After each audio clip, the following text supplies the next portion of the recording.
시청자 여러분 안녕하십니까? 헬로티비 뉴스 부산입니다. 영도구 동삼동 뉴스테이 논란이 또다시 불거지고 있습니다. 환경훼손과 민간특혜 논란 속에 부산시의 최종 허가 여부만이 남아있는 상황인데요. 주민들의 목소리가 반영될 수 있을까요? 현장 점검 360도 안수민 기자입니다. 전면 백지화하라. 백지화하라. 공유화하라. 공유화하라. 네, 지금 제 뒤로는 이 소나무 숲이 보이는데요. 영도구 동삼동 혁신지구 인근의 일산봉 일원입니다. 이곳 58,800여 제곱미터 부지에 민간 임대주택 개발이 추진되면서 논란은 시작됐습니다. 이 부지는 자연환경보전구역으로 사실상 개발이 불가능한 지역.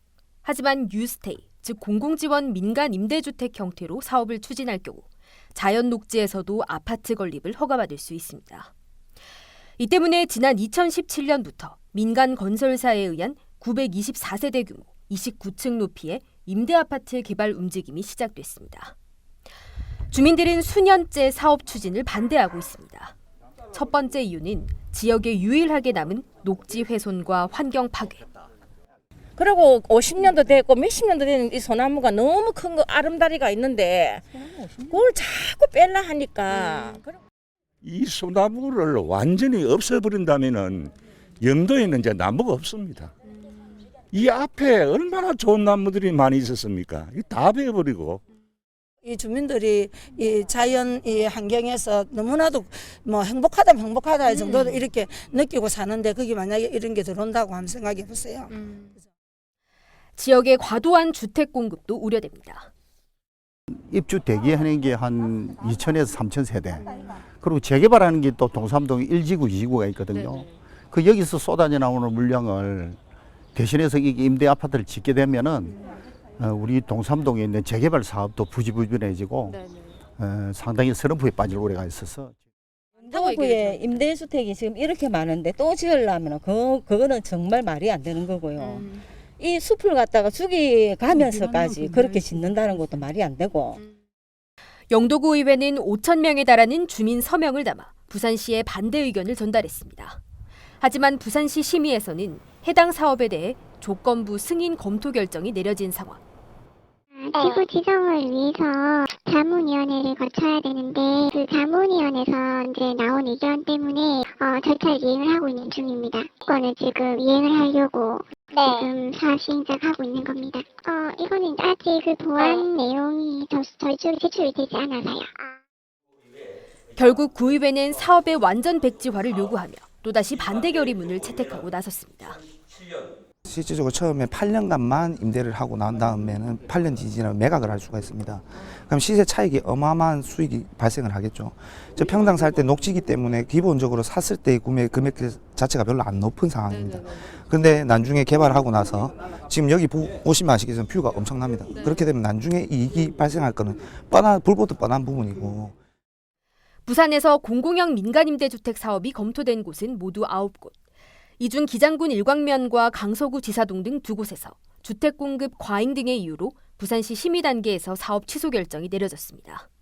있고는 행복주택도 있고, 그리고 그 외에 이제 기장과 강서 지역에서 또 진행되는 신도시가 또 있지 않습니까? 그럼 아파트가 계속 늘어나고 있는 거죠. 그리고 그 외에 각각 지역별로 벌어지는 재개발, 재건축 부분까지 더해지면 엄청난 물량들이 지금 부동산에 들어오고 있고, 개발 부분에 있어서 좀 더 꼼꼼하고 개발을 난개발로 가지 않게끔 좀 커트를 쳐내야 된다. 그런 게 좀 필요합니다. 현재 부산시 심의를 통과해 추진이 결정된 사업은 4건입니다. 하지만 이들 지역 역시 논란은 잇따르고 있습니다. 환경훼손 논란과 특혜 딱지로 주민들에게 외면받고 있는 뉴스테이 사업. 허가권을 쥔 부산시의 결정에 이목이 집중되고 있습니다. 헬로티비 뉴스 안수민입니다. 70년 가까이 평생을 바다에서 물질을 하며 살아온 기장군 1세대 최고령 94세 해녀가 있습니다. 이분의 삶이 자서전으로 출간됐는데요. 이 책이 나오기까지 특별한 사연도 있습니다. 김봉래 해녀 할머니의 이야기를 김현정 기자가 전해드립니다. 나 15살에 배화가 이때 들어갔거든. 15살에 파출소 과장 들어갔지. 바다에 가면 혼거 뭐 물에 가면 본 그거밖에 못 했나. 기장군 94세 해녀 김복래 할머니. 김 할머니는 제주도에서 태어나 기장군의 1세대 해녀로 정착하며 평생을 바다와 함께했습니다. 처절한 일터이자 때론 놀이터처럼 누볐던 기장 앞바다. 할머니는 옛 기억을 소환하며 이야기 보따리를 풀어놓습니다. 저 삼섬에서 이거 절로 저 우라도 고장까지 생북 따고 뭐 물건 털고 그랬지 뭐. 전북 따고 고동 잡고. 현재 살고 있는 30평 남짓 땅에 지은 집은 할머니의 소중한 보물입니다. 이곳에서 아들과 딸을 키우고 어느덧 증손주까지 맞이했습니다. 돈 벌어가 이 집 주셨잖아요. 뭐 해서 돈 버셨어요? 물에 가고 벌어가 벌어가 치웠지. 누구 돈 10원 안 당해주고 내가. 90대 해녀의 파란만장한 인생 이야기가 자서전으로 탄생했습니다. 김 할머니의 일대기는 해녀 이야기를 담는 기장군보 취재 과정에서 77세 김정자 해녀 회장의 제안으로 시작됐습니다. 그래도 이 출항해녀들이 꽃다운 나이에 21살, 25 이 나이에 와가지고 지금 90이 넘어가고 백제를 쳐다보면서 4대가 그저 5대가 지금 한 집에 살고 있는데 물질 잘하지 우리 잘해. 그러면 우리가 해녀지면 그거는 아니라 뿌리 없는 나무는 자랄 수도 없고 뿌리가 든든해야만이 우리가 큰 소리를 치고 산다 이거라. 기장군보에 글을 쓰는 동화작가 김연아 씨는 김복래 해녀 할머니의 삶을 담아내기 위해 보름 동안 동거동락했습니다.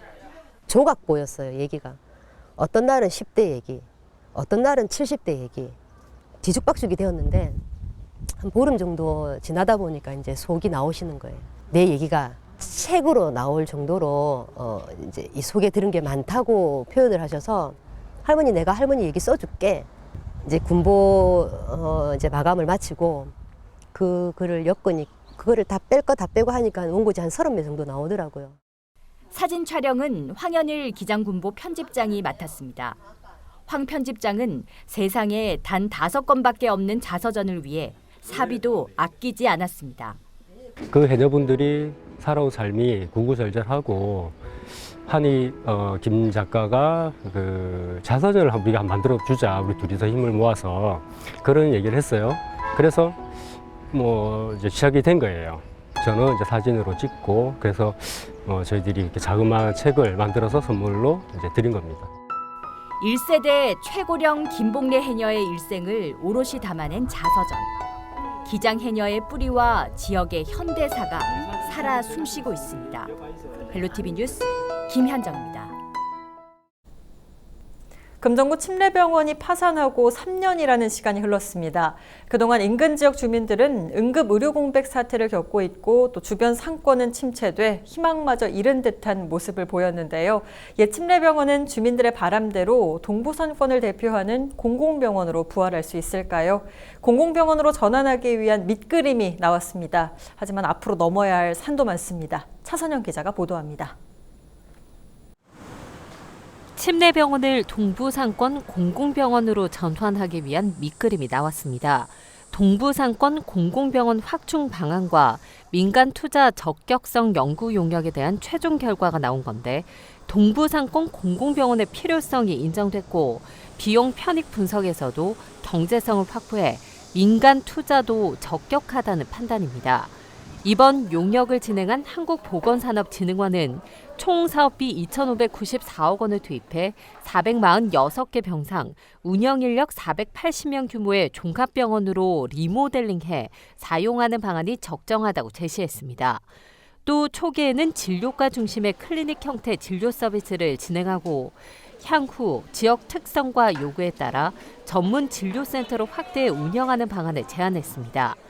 큰 산은 일단 넘은 셈인데 남은 절차도 많이 남아 앞으로 2년이라는 시간은 더 필요할 전망입니다. 복지부에 올라가서 보건복지부에서 내부에 이제 논의 구조를 거쳐야 됩니다. 만약에 거기서 타당하다고 생각을 하면 그걸 다시 예산을 투입하기 위해 기획재정부에다가 이게 타당한지에 대한 조사를 다시 하게끔 합니다. 그래서 요 과정을 거치는데 한 1년 반에서 2년 정도가 걸립니다. 현재 코로나19와 같은 감염병 유행 상황에서 공공병원이 감염병 환자를 안정적으로 진단하고 치료할 수 있고 사회적 비용을 크게 줄일 수 있는 역할을 하고 있습니다. 이로 인해 수익성 측면에서만 공공병원 설립 타당성을 판단할 수 없는 만큼 예비 타당성 조사 면제 요구 목소리는 더 거세질 전망입니다. 시민 건강을 위해서 얼마만큼 사회적으로 필요한 시설인가, 필수 시설인가라는 평가가 필요하다 보여지고, 그런 측면에서 예비 타당성 조사는 불필요한 절차다. 우리가 학교나 도서관을 지을 때 예비 타당성 조사를 하지 않습니다. 필수 시설이고 공익을 위한 시설이기 때문에 면제가 되는데요. 금정구 침례병원은 2017년 7월 파산 선고를 받은 이후 올해 4월 5차 경매에서 제1채권자인 연합자산관리회사 유암코에 422억 7천만 원에 낙찰됐습니다. 헬로티비 뉴스 차선영입니다. 전국적으로 때이른 무더위가 기승을 부리고 있습니다. 그나마 예년 같으면 쉼터에서 무더위를 피할 수 있었지만 올해는 사정이 조금 다르다고 하는데요. 자세한 소식을 김한식 기자가 전해드립니다. 시내의 한 경로당.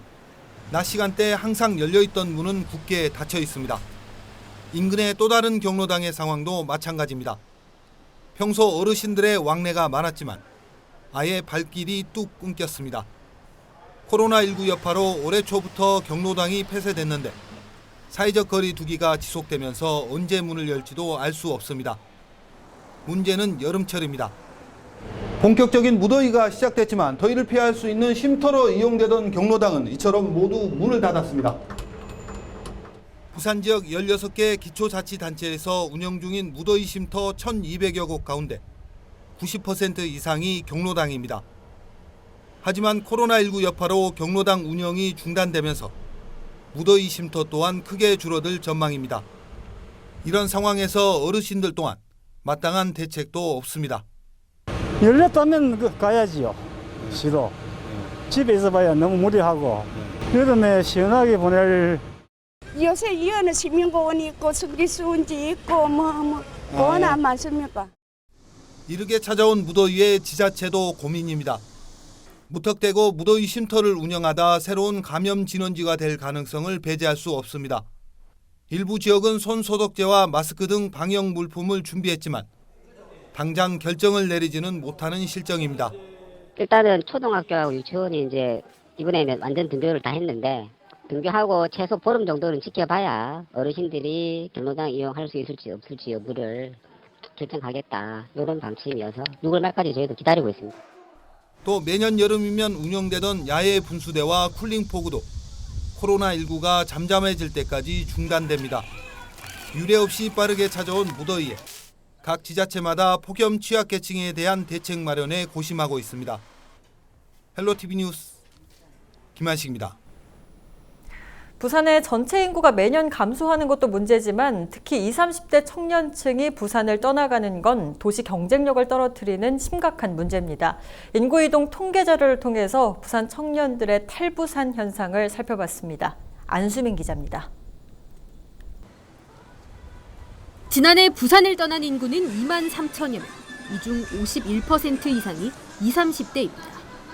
10년 넘게 이 같은 상황이 반복되고 있는데 매년 12,000명 이상이 꾸준히 빠져나가는 셈입니다. 탈부산의 가장 큰 이유는 일자리.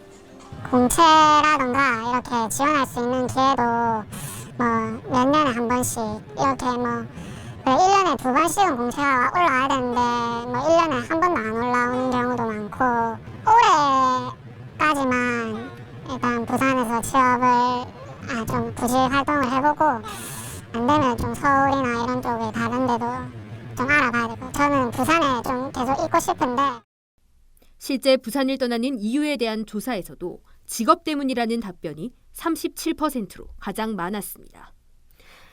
부산 전체 지역 기업의 99.7%는 중소기업입니다. 매출 순위 전국 100대 기업 중 부산에 소재한 곳은 한 곳뿐. 1000대 기업도 34곳에 불과합니다.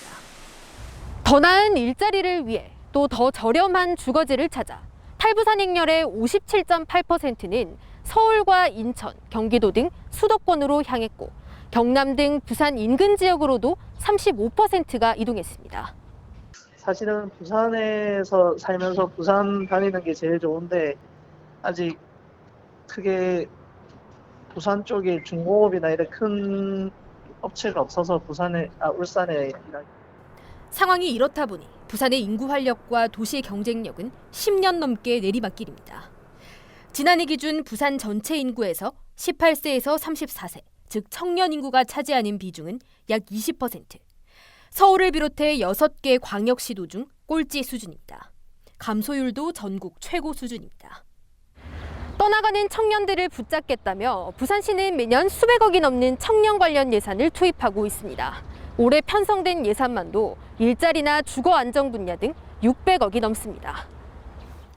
하지만 올해 들어서도 3,000명 가까이가 부산을 떠났고 20, 30대가 이 중 45%를 차지했습니다. 잘 알아보지 못하면 좀 모르는 그런 정책들이 있긴 있는데 그런 것들이 좀 제대로 홍보가 되지 않아서 좀 청년들한테는 좀 체감이 안 오는 것 같고요. 좀 뭐 단기적으로 뭐 지원을 해주는 뭐 금전적이거나 이렇게 단기적으로 지원해주는 것뿐만 아니라 좀 장기적으로. 전국에서 가장 늙은 도시가 된 부산. 20, 30대 청년층의 탈부산을 막을 특단의 대책이 절실한 때입니다. 헬로티비 뉴스 안수빈입니다. 철길 배후부지였던 조용한 동네에 개성과 젊은 감각이 더해진 카페와 음식점들이 줄줄이 문을 열며 해리단길이 조성됐습니다. 해리단길은 부산연구원이 선정한 10대 히트 상품이자 행정안전부가 대한민국 최고의 골목길로 인정했는데요. 관주도가 아닌 주민과 상인이 함께 문화를 만들어가고 있습니다. 김현정 기자가 보도합니다. 구 해운대 역사 뒤편. 인적 드물었던 이곳에 2016년 동해남부선이 폐선되며 변화의 바람이 일기 시작했습니다. 가게 모양도 개성 만점. 낡은 주택을 개조하고 알록달록 색도 입히고 오래된 주택가가 새로운 골목길로 탈바꿈했습니다. 원도심의 구조물을 활용한 벽화와 바닥 그림도 특별한 볼거리입니다. 2018년부터 SNS를 통해 입소문을 타며 해리단길이라는 이름으로 알려지기 시작한 곳입니다. 부산연구원이 10대 히트 상품으로 행정안전부가 최고의 골목길로 선정하기도 했습니다. 요즘 다 인스타로 유명하게 올라오니까 한 번쯤은 와서 인생샷 건지고 놀면 재밌지 않을까 해서 왔고. 인생사진 찍을 곳도 많고 맛집이나 예쁜 카페도 많아서 되게 좋은 것 같아요. 해운대구는 해리단길을 기존의 도시재생 방식이 아닌 콘텐츠로 채워 넣으며 주민과 함께 골목 문화를 만들어가고 있습니다.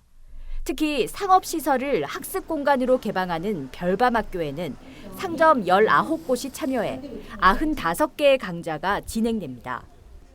우리 구와 상인들 간의 협의에 의해서 만들어지고 있는 여러 가지 프로그램들 중에 하나가 있는데 이 바로 별밤학교는 아시다시피 작년부터 시작을 하게 됐는데 주민 스스로가 만들어가는 동네 원도심의 재활성화를 어떻게 할 거냐 이것을 스스로 만들어 갈 수 있는 상인과 주민들이 함께하는 해리단길 발전 협의회는 임대료가 급상승하는 이른바 젠트리피케이션 방지 협약도 이끌어냈습니다.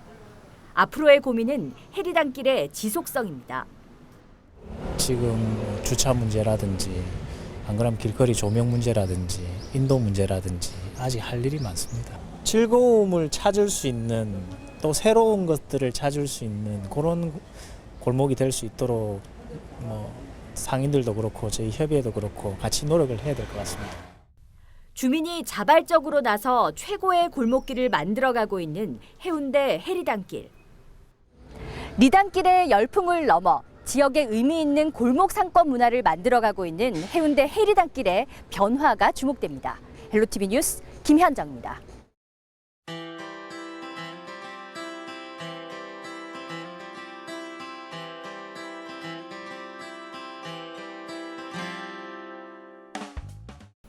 이상으로 뉴스 마칩니다. 저희는 언제나 지역민 여러분 곁에 있겠습니다. 고맙습니다.